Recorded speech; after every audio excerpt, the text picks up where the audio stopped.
Il presidente del Friuli Venezia Giulia, Massimiliano Fedriga, chiede al governo misure restrittive uguali per tutto il paese. Oggi vertice con le regioni sul DPCM, sarà più difficile finire in zona rossa a sport vietato dalle 18.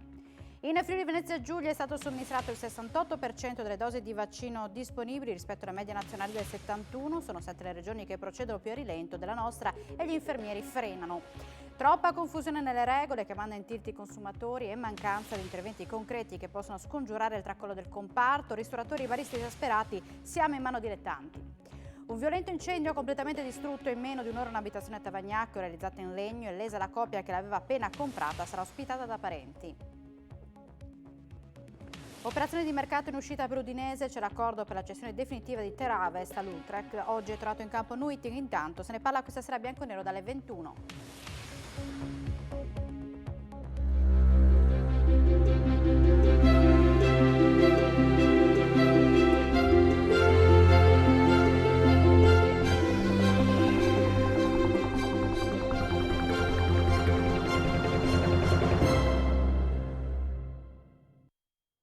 Buonasera e ben ritrovati a un nuovo appuntamento con l'informazione di Telefriuli. Le regole su chiusure e aperture devono essere le stesse in tutta Italia, è quanto chiesto al governo Conte dal presidente del Friuli Venezia Giulia, Massimiliano Fedriga. Questa mattina il vertice tra esecutivo e regioni. Il presidente della regione Massimiliano Fedriga chiede misure restrittive uguali per tutto il paese. Chiusure ed aperture devono essere le stesse su tutto il territorio per dare certezze ai cittadini e alle imprese per evitare confusione. È quanto emerge al termine del vertice tra regioni e governo di questa mattina, in occasione del quale l'esecutivo Conte ha illustrato i provvedimenti che saranno inseriti nel prossimo DPCM. Tra le questioni sul tavolo, il criterio dei 250 contagiati per 100.000 abitanti alla base dell'ingresso dei territori in zona rossa, criterio contro il quale già nei giorni scorsi si erano schierati i governatori di regione e in base al quale anche in Friuli Venezia Giulia sarebbero previste le massime restrizioni. Durante il vertice i presidenti hanno ribadito la loro contrarietà. Perplessità in merito sarebbero state espresse dallo stesso ministro per la salute Roberto Speranza. Di fatto tale criterio disincentiverebbe i tamponi e di fatto il tracciamento. Speranza avrebbe proposto di intervenire sugli indici di rischio per facilitare gli ingressi in zona arancione delle regioni a rischio elevato. Avrebbe ribadito che sarà mantenuto il modello delle fasce e che sarà confermato nel nuovo DPCM l'abbassamento della soglia dell'RT. Con uno si va in arancione, con 1,25 in zona rossa. Il governo avrebbe poi confermato di voler introdurre nel DPCM il divieto per i bar di vendere cibi e bevande da asporto dopo le 18. Conferma per tutte le zone della regola che consente a massimo 2 persone di andare a trovare a casa parenti e amici. Stop alla mobilità tra le regioni, anche tra quelle gialle, istituzione di una zona bianca per dare un segnale del lavoro che si sta facendo e che consentirà di entrare in una fase diversa in tempi però più lunghi. Il numero dei contagi di oggi 309 su 2.491 tamponi molecolari, a quali però si aggiungono 52 casi già risultati positivi al tampone antigenico nei giorni scorsi e confermato da test molecolare con una percentuale di positività del 14,49%. Sono inoltre 433 test rapidi antigenici realizzati, in cui sono stati rilevati 48 nuovi casi, 11,08%, i decessi registrati sono 30, i ricoveri nelle terapie intensive sono 67, mentre quelli in altri reparti scendono a 688. In Friuli Venezia Giulia è stato somministrato il 68% delle dosi di vaccino disponibili rispetto alla media nazionale del 71%, e quanto emerge dall'ultimo aggiornamento del report vaccini anti-Covid-19 del Ministero della Salute e del Commissario straordinario Covid-19. Sono 16.819 vaccini inoculati fino a oggi pomeriggio in Friuli Venezia Giulia su 24.640 dosi disponibili. In Friuli Venezia Giulia dal 31 dicembre 2020 2020 a oggi sono 12.063 gli operatori sanitari e sociosanitari a cui è stata somministrata la prima dose del vaccino, seguiti dal personale non sanitario, 3.438, e dagli ospiti di strutture residenziali, 1.318. Di questi 10.969 sono donne e 5.850 uomini. La fascia d'età maggiormente coinvolta finora è quella che va dai 50 ai 59 anni, con 4.202 vaccinati, seguita da quella compresa nel range che va dai 40 ai 49 anni, con 3.613. Gli over 70 vaccinati ad oggi sono 1.595, mentre quelli compresi tra i 60 e i 69 anni ammontano a 2.168. Finora il Friuli Venezia Giulia ha inoculato il 68,3% delle dosi disponibili, sono 7 le realtà che registrano percentuali minori, ovvero la provincia autonoma di Bolzano 36,3%, Calabria 42,7%, Lombardia 45,3%, Liguria 57,1%, Basilicata 57,9%, Piemonte 58,3% e Molise 65,5%. E gli infermieri sono ormai al limite delle forze. Dopo lunghi mesi di emergenza, il NURSIN lancia l'allarme: una volta contenuto il Covid ci sarà un'altra pandemia, lo stress da Covid, che causerà altre malattie. Infermieri sempre più allo stremo delle forze a causa dei turni prolungati sia per l'assistenza dei malati che per la somministrazione dei vaccini. La situazione è gravissima, nei tempi non sospetti avevamo detto che c'è una carenza drammatica del personale e adesso in tutto questo anno terrificante la situazione è ancora più drammatica. Gli infermieri, ma tutto il personale sanitario che sta operando sia sul territorio e anche in ospedale o nelle case di riposo ormai sono stremati, perché questa situazione si sta allungando purtroppo in maniera drastica. Ci vorrebbe più personale anche per somministrare le dosi di vaccino? Assolutamente sì, perché non possiamo più chiedere agli infermieri, che sono già allo stremo, di fare di più. Hanno dato tutto quello che potevano dare e manca dare solo l'anima. Adesso la situazione è drammatica. Nei mesi prossimi troveremo personale sanitario, troveremo gli infermieri infetti da un'altra drammatica situazione, quello che sarà le malattie dovute a stress correlato, perché veramente adesso è una situazione che non se ne viene fuori. La fiera di Pordenone è pronta per ospitare la vaccinazione di massa, ma attende un segnale dal commissario Arcuri. Intanto, a riguardo, scintille tra il PD cittadino e il sindaco. Vaccini di massa in fiera a Pordenone, sì o no? La questione accende il dibattito politico cittadino, dopo che il consigliere comunale del Partito Democratico, Marco Cavallaro, ha invitato l'amministrazione a prendere in considerazione il quartiere di Viale Treviso per la somministrazione delle dosi. In particolare ora, ricorda Cavallaro, che c'è stata l'approvazione del vaccino Moderna di più semplice distribuzione. Secondo l'esponente Dem, nella lotta al Covid-19, il tempismo e l'organizzazione sono cruciali. La sfida principale, dice, è vaccinare più pordenonesi possibili nel più breve tempo possibile, così da raggiungere rapidamente l'immunità di gregge e uscire insieme e presto da questo incubo.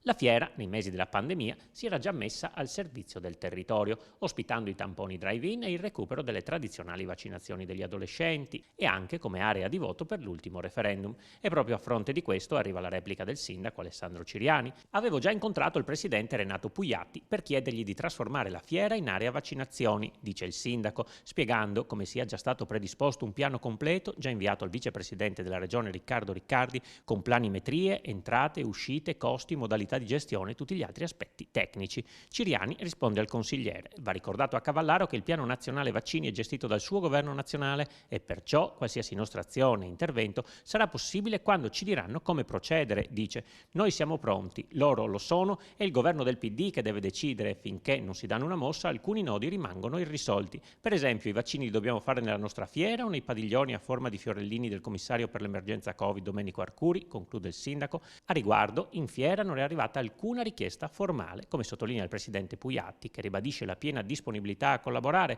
compatibilmente a una riapertura delle manifestazioni che viene auspicata per il prossimo futuro. Oggi Giorgio Fidenato, l'agricoltore friulano reso celebre dalla battaglia pro mais OGM, termina la sua quarantena dopo essere stato contagiato dal coronavirus. Un'esperienza che gli ha fatto toccare con mano la situazione delle strutture sanitarie. Sentiamo il suo racconto.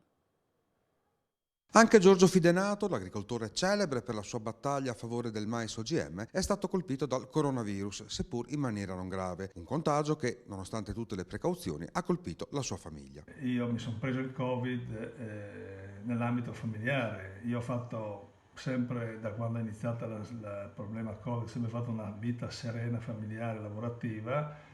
Ho solo messo in pratica quelle precauzioni che, dalle mie esperienze, sono misure di prevenzione per impedire la diffusione del Covid necessarie e importanti. Io sono un agricoltore e ho vissuto fenomeni infettivi tipo l'afta epizootica delle vacche e so che anche a quei tempi ci si doveva comportare in una certa maniera quando un allevamento veniva colpito da questi problemi sanitari pandemici. Nell'ambito della mia famiglia c'è stato qualcuno che ha voluto fare a tutti i costi una festa, quindi è entrato il Covid nella mia famiglia e ci ha preso tutte e 7 componenti familiari. Fidenato è dovuto ricorrere alle cure del pronto soccorso di Pordenone, dove ha toccato con mano la situazione della struttura sanitaria. Io personalmente sono stato forse quello peggiore, tant'è che lunedì scorso, proprio una settimana fa, ho dovuto essere ricoverato in pronto soccorso e lì ho avuto la conferma nel reparto di Pordenone, del pronto soccorso di Pordenone dedicato al Covid, della situazione tragica degli ospedali. Perché io per fortuna non ho avuto e dopo 4 ore sono stato dimesso, ma ho visto lì molte persone anche della mia età con problemi polmonari che dormivano ancora in pronto soccorso perché nei reparti non c'era posto. Continuiamo a vivere sereni, tranquilli, basta cambiare un po' il nostro comportamento e vedrete che il problema lo risolveremo. E io penso che con i vaccini fra poco anche questa vicenda la dimenticheremo. Raffica di controlli della Polizia Locale di Udine nel fine settimana in un locale. 15 persone avevano organizzato una festa, una ventina le sanzioni amministrative. Raffica di controlli nella giornata di ieri da parte della Polizia Locale di Udine per verificare il rispetto delle disposizioni e delle normative per il contenimento della pandemia da Covid-19. In serata in particolare gli agenti hanno individuato un locale pubblico che sorge in via Mazzini nel capoluogo friulano, dove una quindicina di persone avevano organizzato una festa.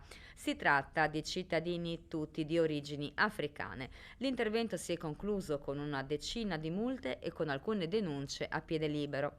Altre sanzioni amministrative sono state elevate sempre ieri e sempre per violazioni delle normative anti-coronavirus per assembramenti, questa volta nella zona di Largo Valcalda. Primo giorno in zona gialla per i bar del centro a Udine, chiedono di poter lavorare con regole certe e preoccupa anche l'ipotesi di vietare l'asporto dalle 18. Nonostante i saldi e i pochi negozi aperti nel primo giorno in zona gialla c'è poca affluenza nei bar del centro città. C'è preoccupazione e attesa per il nuovo DPCM, tra i temi una nuova stretta sulla Movida. Per quello che vedo nella nostra città è una misura un po' restrittiva. Io comunque di mio, quando ho lavorato con questo sistema, col take away, sempre dopo le 18 ho chiuso il locale, per una mia scelta personale, proprio per non avere problemi con chi poi dopo una certa ora cerca di bere per bere, non per un attimo di ristoro. Impegniamo il doppio di quello che normalmente dobbiamo impegnare per non far accomodare più di 4 clienti su un tavolo, far rispettare gli distanziamenti, igienizzare le mani, che tutti abbiano la mascherina, e lavorare così è diventato veramente difficile. Ci avvisano sempre poco prima, quindi anche per reperire le merci, per rimettersi in sesto, insomma ci vuole un attimino, no? Non è così immediata la cosa. E in più con le prospettive che la prossima settimana non si sa cosa ne sarà di noi, è un po' difficile. Un giorno devi avere delle regole, un giorno delle altre e anche la gente entra in confusione. L'Unione Ristoranti del Buon Ricordo torna a evidenziare l'assoluta criticità del settore e la mancanza di concreti interventi e linee guida che possono scongiurare il tracollo dell'intero comparto. È la prima associazione fra ristoratori nati in Italia nel 1964, di cui fanno parte un centinaio di locali. È l'Unione Ristoranti del Buon Ricordo, che chiede al governo di poter lavorare in sicurezza, ma con la possibilità di fare impresa, oppure giusti ristori per arrivare ancora vivi al momento della ripartenza. In Friuli il grido d'allarme arriva da Edoardo Marini del ristorante La Dimorette. La ristorazione italiana non è fatta per fare delivery, non può continuare a aprire e chiudere zone gialle, zone rosse, eccetera. Se siamo aperti solo per passione, perché converrebbe stare chiusi, perché aprire, forse a Roma non hanno capito che aprire un giorno o 2 o 3, richiudere, riaprire, ha dei costi che non sono sopportabili. Poi queste regole, prima delle 18 sì, dopo le 18 no, alcuni giorni sì, giorni weekend no. Le persone per lavoro possono venire durante la settimana, ma le famiglie no durante la fine settimana. Cioè regole assurde che non hanno nessun senso logico, che non fanno altro che affossare una categoria intera, che è anche una categoria importante per tutta l'economia italiana. Il food, il turismo, tutto quello che va dietro la catena alimentare dei ristoranti è una catena importante che non può essere più gestita in questo modo da dilettanti, che direi autolesionistico per il nostro paese. Il 2020 è stato un anno difficile per gli allevatori del Friuli Venezia Giulia, che hanno dovuto fare i conti con il crollo del prezzo del latte di 5 centesimi al litro e della carne, in particolare bovina e suina, di almeno un terzo del prezzo al chilo. E quanto rilevato dal direttore e presidente dell'Associazione Allevatori Friuli Venezia Giulia, Andrea Lugo, e Renzo Livoni, che evidenziano come gli appelli rivolti ai consumatori di acquistare prodotti locali non abbiano sortito l'effetto desiderato. Per i due rappresentanti, con uno scenario a tinte per lo più fosche, vedono la luce solo in Malga Montasio nell'attività del CTS di Moruzzo. In particolare Malga Montasio durante il periodo estivo è stata tra le mete più gettonate dai turisti. Centro di fecondazione tori stalloni di Moruzzo nel 2020 ha raggiunto un promettente accordo con una società statunitense che esporta seme bovino in Cina, aprendo così un altro fronte di mercato dopo un'importante esperienza in Turchia e in Egitto. Un violento incendio ha distrutto completamente una casa in legno a Tavagnaco questo pomeriggio. È lesa la coppia che l'aveva appena acquistata, che è stata accolta poi da parenti per la notte. Un violento incendio ha distrutto completamente questo pomeriggio un'abitazione in legno a Cavalicco di Tavagnacco. Le fiamme, che pare si siano levate a seguito del surriscaldamento della canna fumaria, sono state avvistate da un vicino di casa che ha dato l'allarme. Sul posto sono intervenuti immediatamente i vigili del fuoco del comando di Udine, anche con un'autobotte chilolitrica, e sono intervenuti a supporto i volontari di Codroipo. La casa era stata appena acquistata da una coppia, fortunatamente incolume, accolta poi dai parenti per la notte. Io da casa mia ho visto questa ondata di fumo bianco che veniva da dietro la casa. Tutto ad un tratto il fumo è iniziato a diventare nero e da quel momento ho dato subito l'avvio, la chiamata ai pompieri e ai vigili del fuoco, che già proprio anche in quel preciso istante sentivo che loro si stavano avvicinando. Però io vedevo il fumo che partiva da dietro. È iniziato tutto da dietro. Tipo 10 minuti da fumo bianco è diventato tutto nero.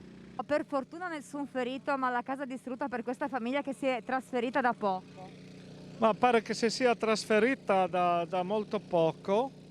Ovviamente questo è il secondo caso che capita qui a Tavagnacco di case in legno, e quando succede è difficilissimo riuscire a recuperare qualcosa. Per fortuna nessuno si è fatto male. Nuovo allarme per un virus in rete a mettere in guardia gli utenti e la polizia postale di Udine. Il malware Emotech torna a colpire l'Italia sfruttando false email del Ministero dell'Istruzione che sembrano provenire dai domini istruzione.it e pec.istruzione.it. A mettere in guardia sulla truffa è la Polizia Postale di Udine. Scaricando il messaggio infetto e aprendo il file zip, l'utente avvia la catena infettiva del malware Emotet, che sfruttando le sue funzionalità di Trojan mira a ottenere l'accesso ai contatti della vittima per propagare l'infezione e a rubare informazioni personali anche di tipo bancario. La campagna malevola, secondo quanto indicato dalla Polizia Postale, sarebbe già attiva dallo scorso 31 dicembre e conferma il fatto che l'Italia risulta essere il paese più colpito, con massive campagne di malspam mirate a società, pubblica amministrazione ed enti governativi. Cosa fare? Prima di tutto aggiornare il proprio antivirus ed eseguire una scansione sul computer infetto. Verificare se all'avvio viene eseguito il programma run DLL32 di un file con nome casuale attraverso il parametro run ddl oppure control_run ddl. In tal caso disabilitare la riga di avvio di Emotet. È importante poi cambiare la password della casella postale elettronica compromessa per non permettere a Emotet di utilizzarla per inviare malspam. Incidente stradale in via Palladio a Tavagnacco per causa in corso di accertamento da parte degli agenti della polizia locale di Tavagnacco che hanno chiuso la strada per permettere le operazioni di soccorso. Si sono scontrate 4 automobili, diverse sono le persone rimaste ferite, per fortuna in maniera non grave. Sul posto 2 ambulanze e i vigili del fuoco del comando di Udine. A Trieste raffiche di bora fino a quasi 100 km/h registrate proprio nel pomeriggio. Questa mattina il vento continuava a soffiare a una velocità media di 60-70 km/h, ma secondo le previsioni OSM per ARPA Friuli Venezia Giulia già tenderà ad attenuarsi nella serata. Sono stati una decina però gli interventi portati a termine dal Comando Provinciale dei Vigili del Fuoco di Trieste per la messa in sicurezza, tra gli altri, di affissi pericolanti e coperture. Ultimi interventi dei Vigili del Fuoco per la messa in sicurezza dei tetti degli edifici coperti dalla neve in Carni a Sappada. Dopo una decina di giorni l'emergenza è quasi del tutto rientrata. Nella giornata di oggi è stata riaperta anche la strada statale 110 del Passo di Pramollo al confine tra Austria e Friuli Venezia Giulia nel comune di Pontebba. E andiamo a Udine, dove si sono registrati disagi nella seconda circoscrizione per la mancata raccolta dei rifiuti umidi.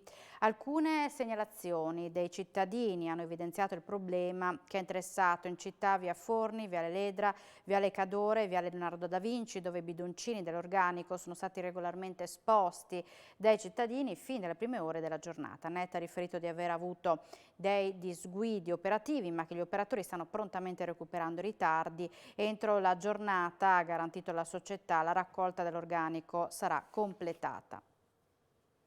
Ha finalmente riaperto i battenti questa mattina nel rione Largo Isonzo, una delle storiche scuole materne di Monfalcone.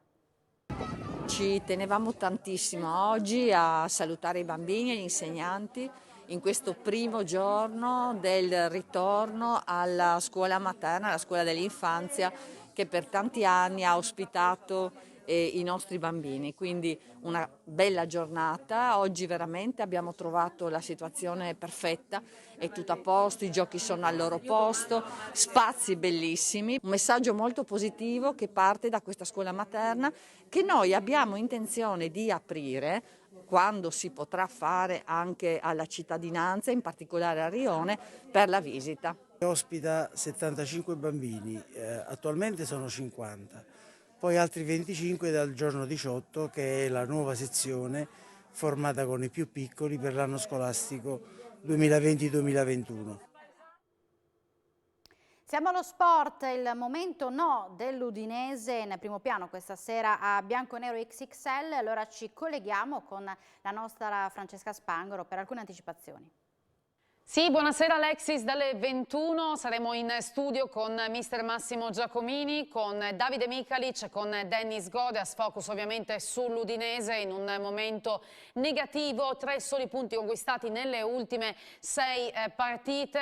La decisione della società è stata quella di mandare la squadra in ritiro per preparare la sfida di sabato sera contro la Sampdoria. Si giocherà alle 20:45, ovviamente una sfida nella quale bisognerà per forza forza a cercare punti, anche perché poi sarà un'altra settimana intensa con i recuperi in infrasettimanale contro l'Atalanta. Intanto sul mercato c'è una cessione, quella di Teravest, che saluta definitivamente Udine, si accasa all'Utrecht. Parleremo poi anche di pallavolo, di basket con Davide Micalic, con la Gesteco, seconda in classifica, ancora di calcio di Serie B e Serie C, con le interviste ai presidenti di Pordenone e di Triestina, Lovisa e Milanese. Tutto questo dalle 21 a Bianconero XXL, più tardi.